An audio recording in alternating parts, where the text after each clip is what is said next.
Saturday morning at the flea market in Belgrade.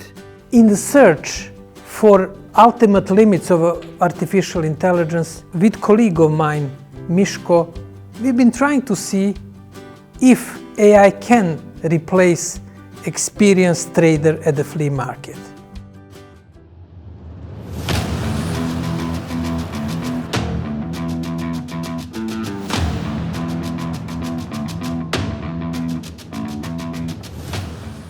Approaching a seller on a flea market can be a great way to find unique items at a reasonable price, but it's important to be aware of the potential risks of being ripped off. Pre nego što stigneš do njih, oni te već procenjuju, rade procenu kako si obučen.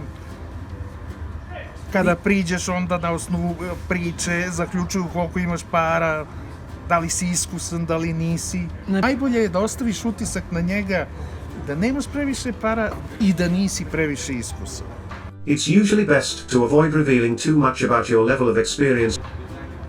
Jer ako pokušavaš da ostaviš utisak previše iskusnog, onda kod njega se javlja taj, kako strah. se to kaže, ne strah, nego revolt i onda neće ti popusti Znači ide blaga naivnost. Blaga naivnost. Don't be confrontational or aggressive, as this can put the seller on the defensive and make negotiations more difficult. Nisi siguran zašto ti to eventualno treba. Approach negotiations with confidence and a clear idea of what you're looking for. Ostavljaš utisak, čak i ako ti treba, ti onda, znaš ono, kao dobro, idem još jedan krug. Well, I got confused. Trader Miško and AI gave us very similar answers. But, and big but, AI can explain what to do. However, AI cannot act yet as a flea market trader.